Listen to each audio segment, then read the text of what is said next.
Suéltame, dijo ella, aunque no se movió. Leandro no la estaba sujetando. Solo estaba parado a medio metro de distancia, en la oscuridad del granero, con los brazos a los lados y los ojos fijos en ella.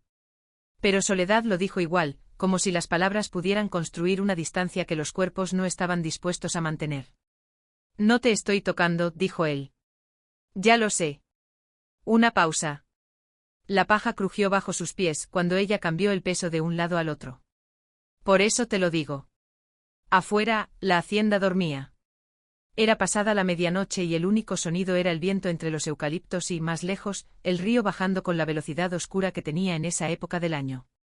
Adentro la oscuridad era casi completa, apenas rota por una rendija de luz de luna que entraba por una tabla suelta en el techo y caía oblicua entre los dos como una frontera.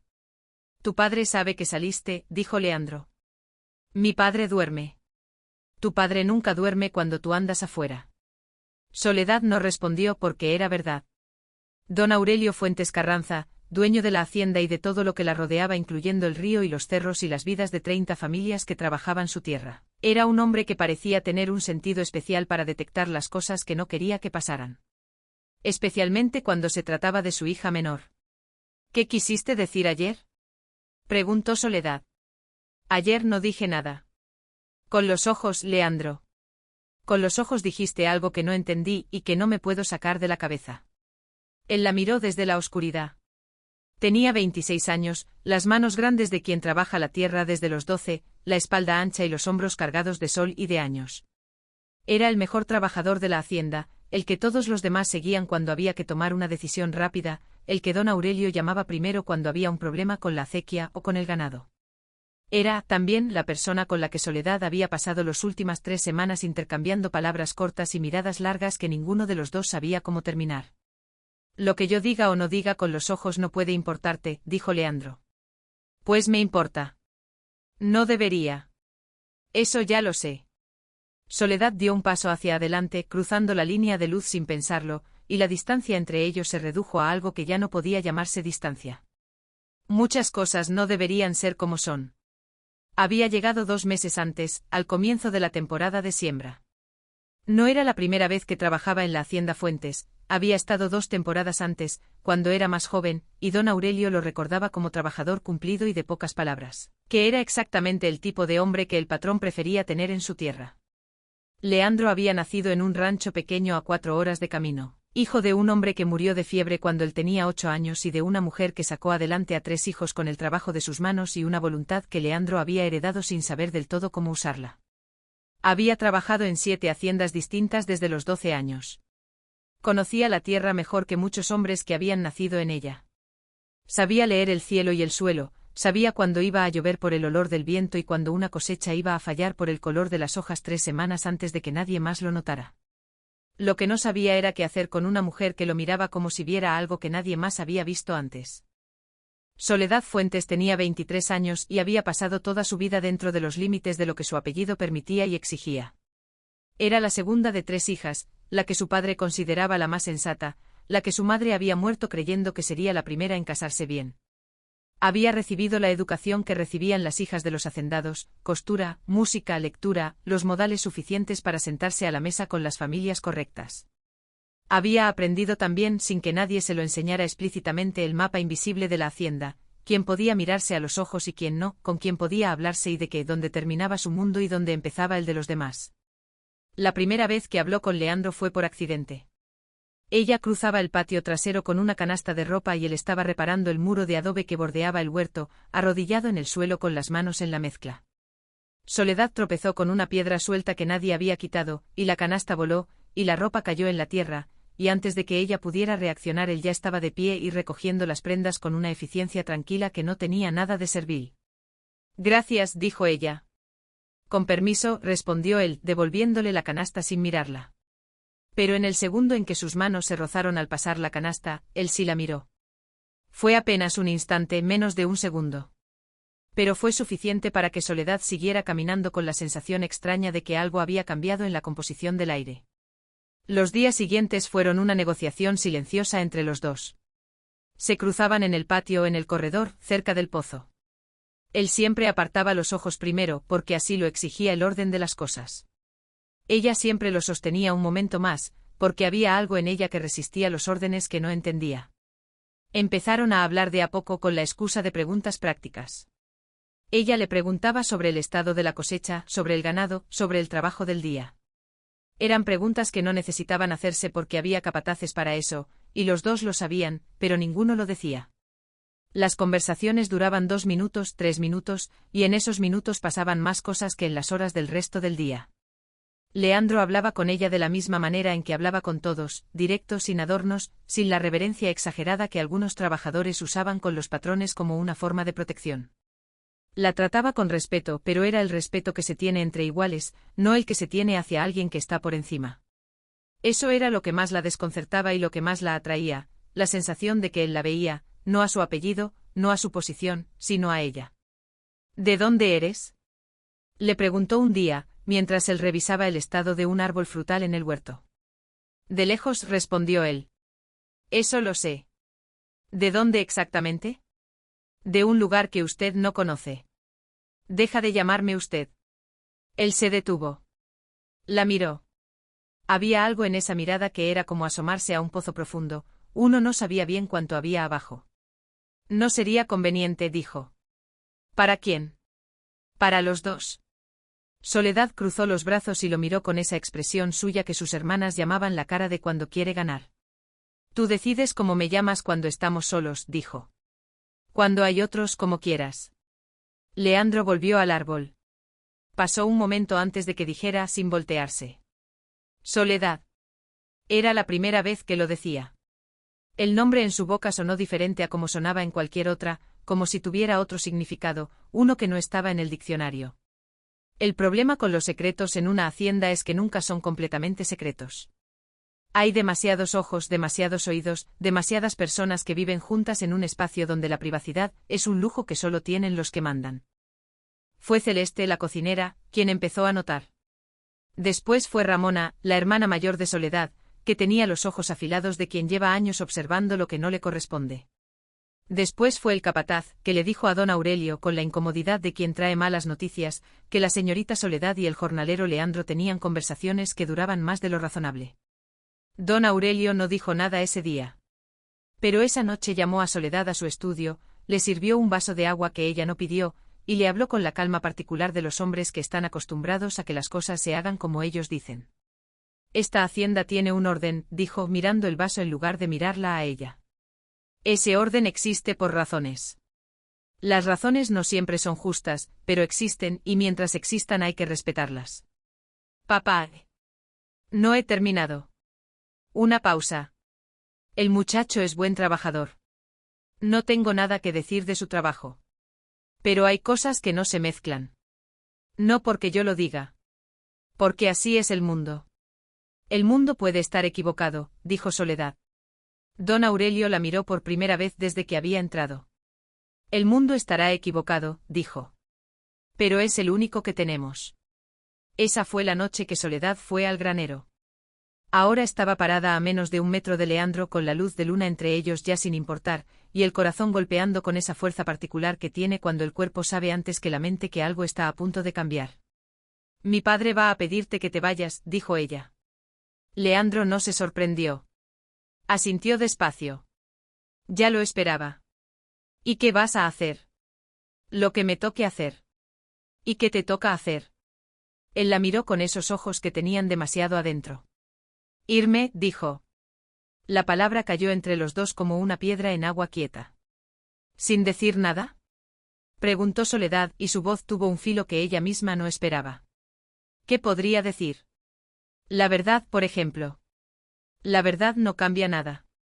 Cambia todo, dijo ella, y en ese momento supo que había dicho algo irrevocable, algo que ya no podía desdecirse ni guardarse. Cambia todo para mí. Leandro cerró los ojos un segundo.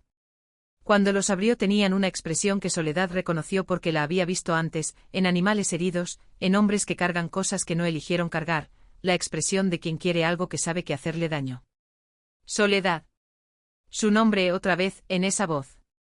Piensa lo que estás diciendo. Llevo 3 semanas pensándolo.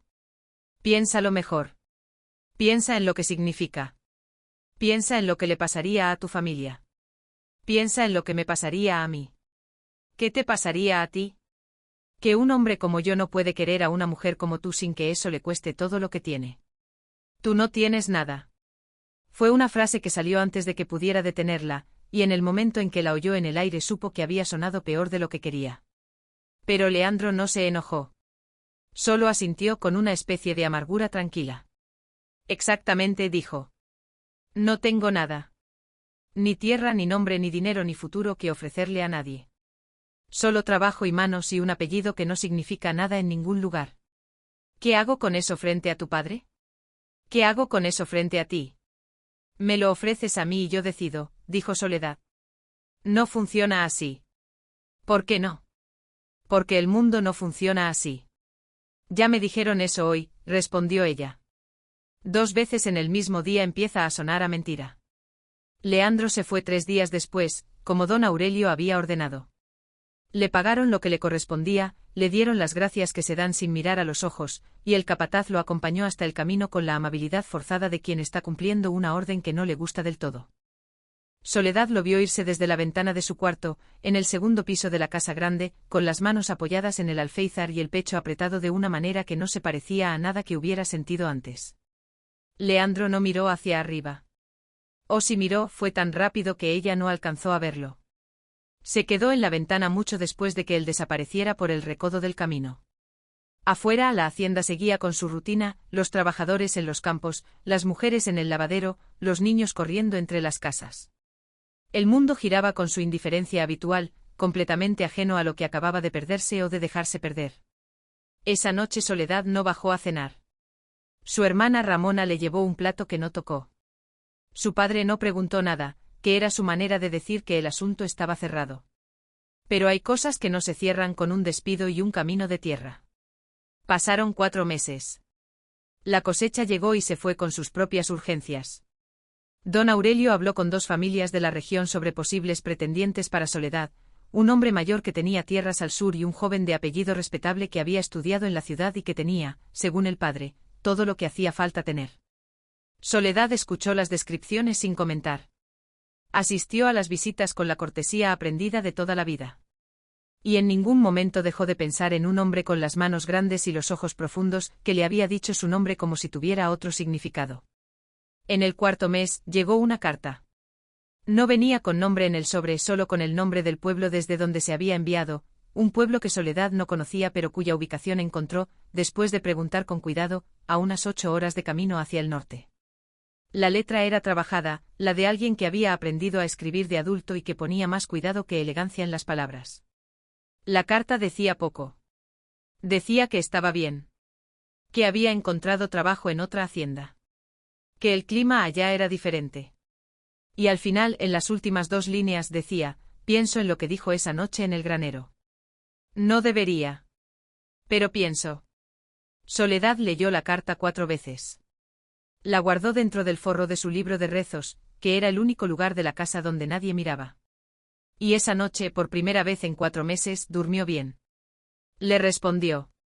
Le tomó 2 semanas escribir la carta porque cada vez que empezaba la rompía y volvía a empezar, porque no sabía cómo decir lo que quería decir sin decir demasiado o demasiado poco. Al final escribió una carta corta, más corta de lo que hubiera querido, que decía que ella también pensaba, que el mundo podía tener sus razones pero que las razones no siempre convencen al corazón, y que si alguna vez él quería hablar tenía que saber que ella lo escucharía. Las cartas fueron y vinieron durante 3 meses, espaciadas, cuidadosas, llevadas por un muchacho del pueblo que Soledad pagaba con dinero de su propio ahorro y que no preguntaba nada porque le pagaban suficiente para no preguntar. En las cartas hablaban de sus días, de la tierra, del trabajo, de las cosas pequeñas que forman la vida de las personas. Y entre esas cosas pequeñas, con la lentitud de quien construye algo sin apresurarse, fueron diciendo las cosas grandes. Leandro le escribió sobre su madre y los 3 hermanos. Sobre el rancho donde había crecido y el olor particular de ese suelo en la época de lluvias. Sobre la primera hacienda donde trabajó, donde el patrón era un hombre justo, y la segunda, donde no lo era. Sobre lo que había aprendido de la tierra, y lo que la tierra le había dado a cambio de sus años. Soledad le escribió sobre su madre, que había muerto cuando ella tenía 15 años y de quien guardaba un recuerdo que se iba volviendo más nítido con los años, no menos. Sobre sus hermanas y las maneras distintas en que cada una había aprendido a vivir dentro del mismo mundo pequeño. Sobre los libros que leía y lo que pensaba mientras los leía, cosas que nunca había podido decirle a nadie porque no había nadie dispuesto a escucharlas. Y en la carta del tercer mes, Leandro escribió: voy a volver. No sé cuándo. No sé cómo. Pero voy a volver. Volvió al comenzar el invierno, cuando la tierra estaba dura y los campos descansaban y los días eran cortos y fríos.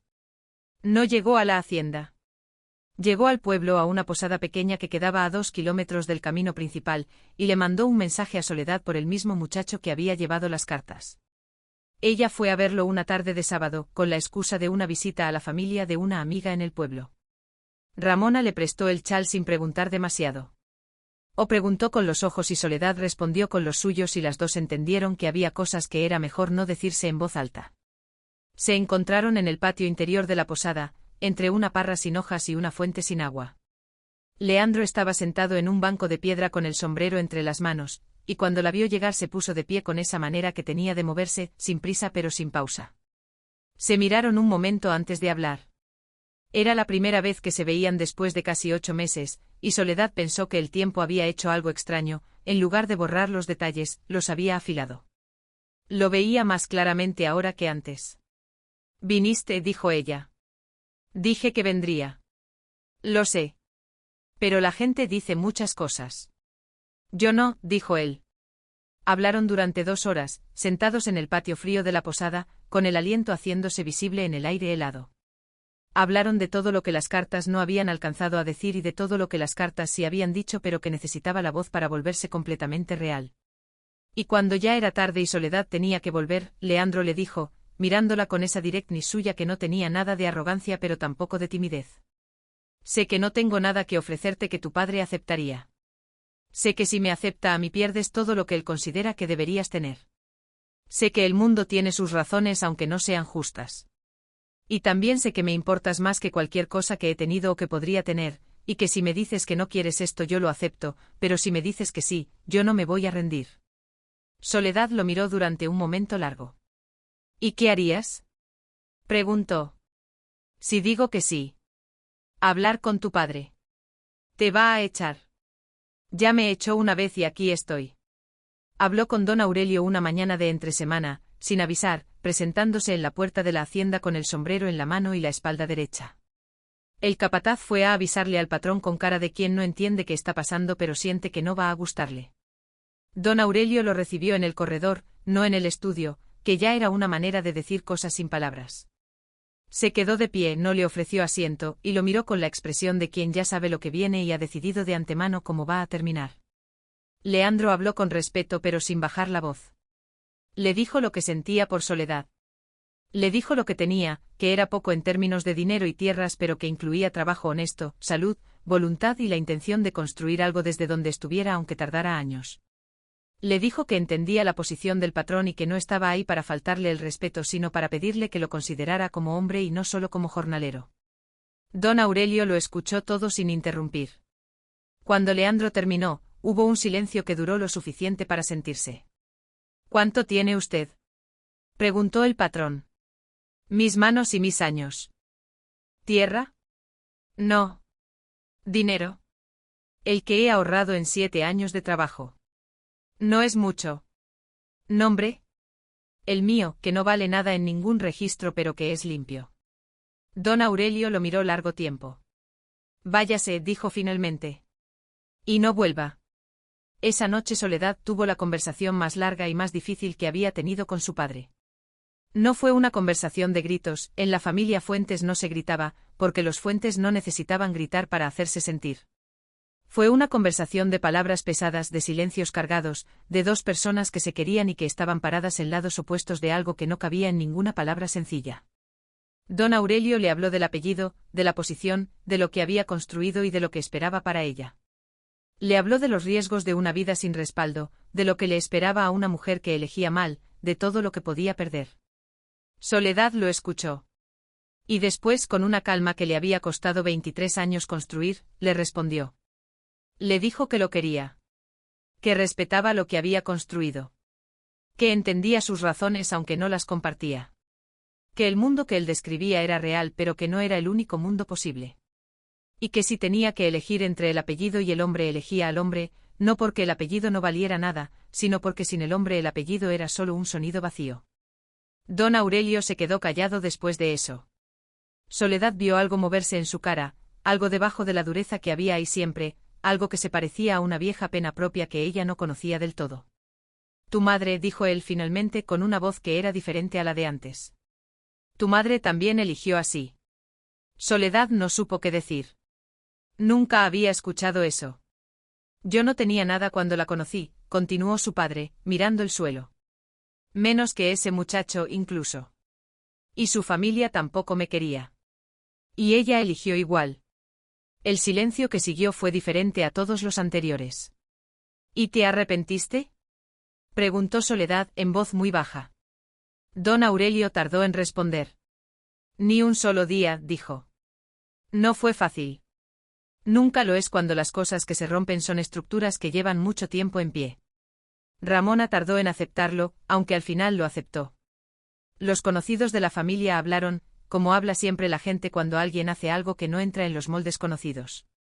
Hubo noches en que Soledad dudó no de él, sino de su propio valor para sostener lo que había elegido frente al peso de los comentarios y las miradas. Leandro en todo ese tiempo fue lo que había prometido ser, constante. No fácil, no sin problemas propios, no sin las asperezas que tiene cualquier hombre real que lleva una vida real. Pero constante. ¿Qué era lo más importante? Don Aurelio, para sorpresa de todos incluida Soledad, fue ablandando su posición con los meses. Lo hacía a su manera, sin declaraciones ni gestos grandes. Un día le habló a Leandro de un problema con el sistema de riego como si le pidiera consejo en lugar de dárselo. Otro día le preguntó de pasada si conocía de ganado. Otro día lo invitó sin mayor ceremonia a sentarse en el corredor mientras revisaban las cuentas de la temporada. Nunca dijo explícitamente que lo aceptaba. Pero en el mundo de Don Aurelio, esas cosas no se decían. Se hacían. Se casaron al año siguiente a principios de la primavera, con una ceremonia en la capilla del pueblo que fue pequeña no porque hubiera vergüenza sino porque los dos preferían lo pequeño. Soledad usó el vestido de su madre, que Ramona había guardado en un baúl con naftalina durante 8 años esperando el momento correcto. Leandro llegó con el único traje que tenía, que era el que había comprado para la ocasión, y que le quedaba un poco ancho en los hombros porque los había medido él mismo. Don Aurelio caminó a su hija hasta el altar sin decir nada, que era su manera de decir muchas cosas. Antes de soltarle el brazo, le apretó la mano una vez fuerte y eso fue todo. Lo que siguió fue una vida.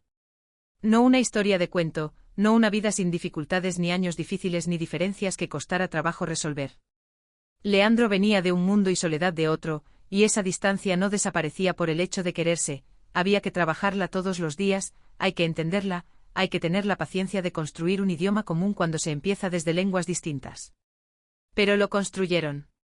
Con tiempo y con voluntad y con esa clase de amor que no es el del primer encuentro en el granero sino el que viene después, el que se queda cuando la intensidad del principio se asienta y lo que queda es algo más firme y más verdadero. Leandro aprendió cosas de Soledad que nunca hubiera aprendido solo, la manera en que los libros podían darle nombre a lo que uno sentía, la importancia de decir las cosas en voz alta en lugar de cargarlas en silencio, la diferencia entre la fuerza que se tiene porque no queda de otra y la fuerza que se elige. Soledad aprendió cosas de Leandro que nadie en su mundo había podido enseñarle, que el valor de una persona no se mide por lo que hereda sino por lo que hace, que la dignidad no depende del apellido, que hay una manera de estar en el mundo sin deber la posición a nadie que es, una vez que se conoce, imposible de olvidar. Don Aurelio murió 5 años después en la misma cama donde había dormido toda su vida, con sus hijas alrededor. En sus últimas semanas, cuando ya casi no hablaba, llamó a Leandro una tarde y lo tuvo sentado junto a su cama en silencio durante un tiempo largo. Antes de que Leandro se fuera, el viejo le tomó la mano con los dedos que ya tenían poca fuerza y le dijo, con una voz que era apenas un susurro. «Cuídala». «Siempre», respondió Leandro. Don Aurelio cerró los ojos con una expresión que era, si uno la miraba bien, algo cercano a la paz. Pasaron los años con su costumbre de cambiar las cosas despacio, tan despacio que uno no nota los cambios hasta que mira atrás y ve la distancia recorrida. Soledad y Leandro tuvieron hijos que crecieron entre los dos mundos que sus padres habían unido, que conocían el trabajo de la tierra y también los libros de la repisa, que sabían el nombre de cada planta del campo y también el nombre de las cosas que se sienten y que vale la pena nombrar. La hacienda fue cambiando también, porque el mundo no se detiene aunque uno quisiera que lo hiciera. Leandro se convirtió con los años en el hombre que la administraba, no por el apellido de su esposa sino por el trabajo de sus manos y la claridad de su cabeza, que era la única herencia que había recibido y la única que necesitaba.